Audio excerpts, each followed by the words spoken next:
काफी कुछ जानकारी मैं आपको इस वीडियो में देने वाला हूं कि मेरा एक्सपेंस कितना रहा, मैंने जो रूट लिया था वो क्या था, और दूसरी बात कि जो मैं लगेज ले गया था उसके अंदर कौन कौन सी चीजें मेरे काम आई, कौन कौन सी चीजें काम नहीं आई। मिलते हैं ब्लैक बोर्ड पे।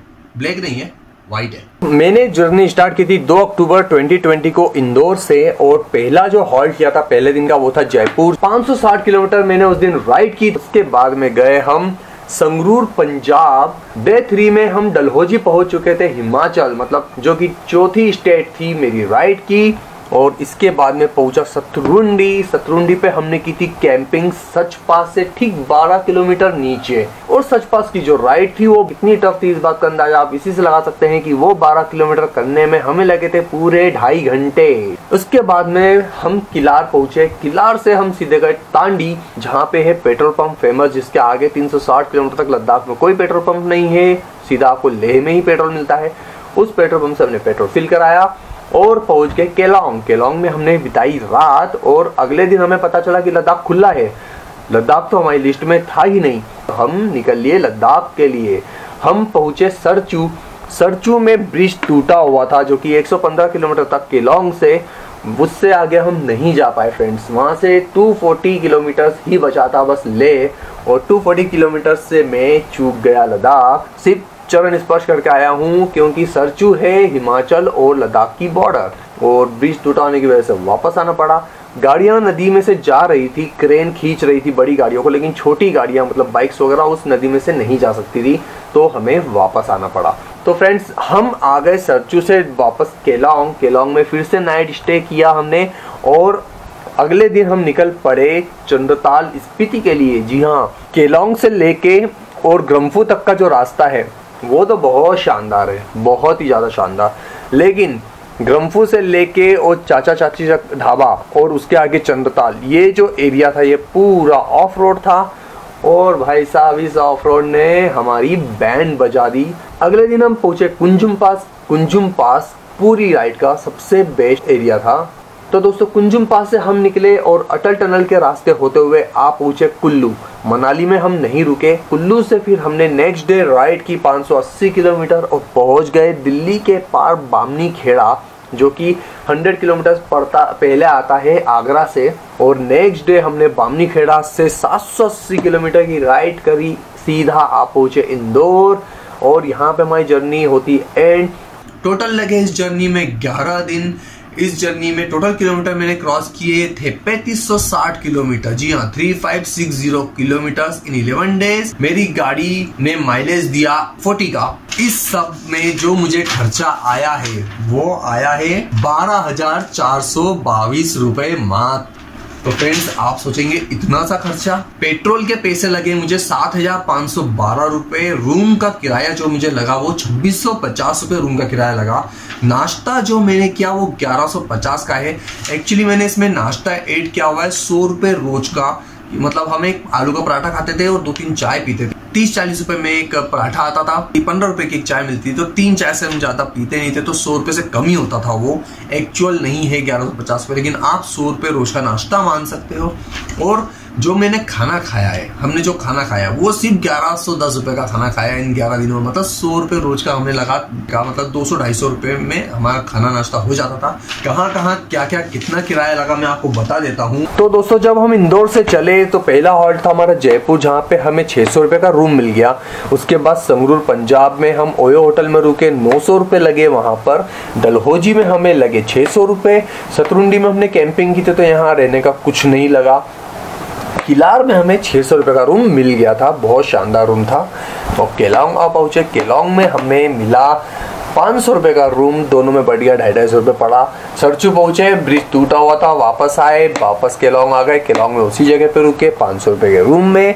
उसके बाद हम पहुंचे स्पीति, वहाँ पे चंद्रताल लेक पर हमने की थी कैंपिंग। अगले दिन हम कुंजुम पास अटल टनल से होते हुए कुल्लू में रुके। कुल्लू में हमें जो रूम था वो 800 रुपए का पड़ा। अब अगले दिन हम निकले और बामनी खेड़ा पहुंचे। बामनी खेड़ा जो कि पलवेल और आगरा के बीच में पड़ता है, यहाँ पे हमने ओयो होटल लिया और इसका किराया भी हमें 800 रुपए पड़ा। टोटल 12,422 रुपए मेरा एक का खर्चा आया है, और रूम का जो किराया था 5,300 रुपए वो दोनों में बराबर बढ़ गया।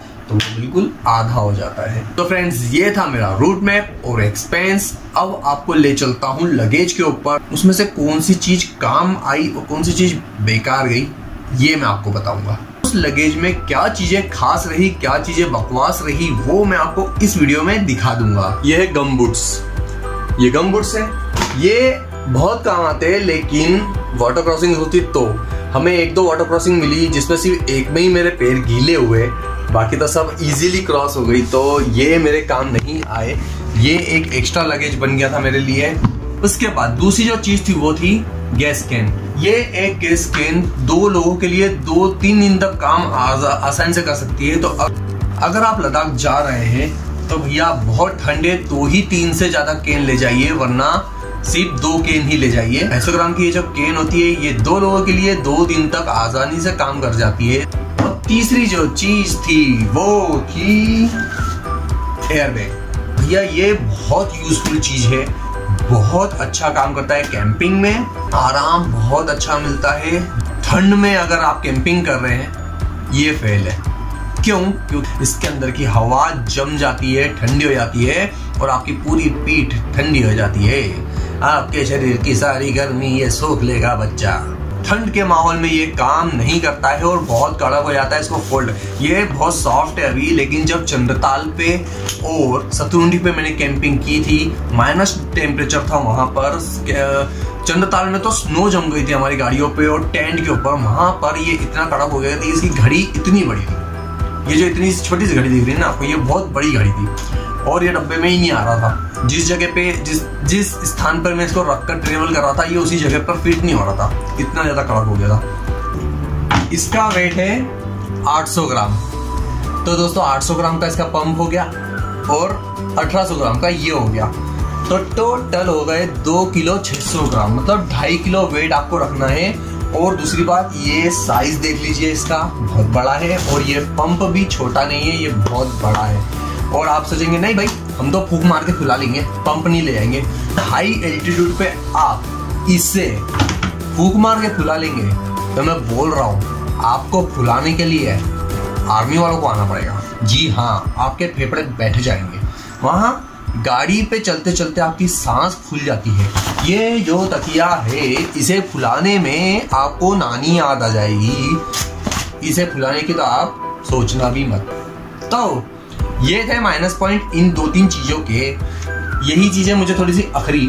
इसके अलावा तो सब कुछ एकदम चकाचक। अपने साथ एक डायरी और इस टाइप का मैप जरूर ले जाना। ये मैप है, इसे मैंने हाथ से बनाया है, आप फोल्ड कर सकते हैं 3 हिस्सों में और कोई सा भी हिस्सा आप रख सकते हैं। और ये आ जाता है आपका जो टैंक बैग है उसके ऊपर की जेब में। और इसे किस तरह से बनाया है मैंने, ये देखिए, ये है लेह से लेके बारलाचला पास तक का। इसके अंदर ले के बाद में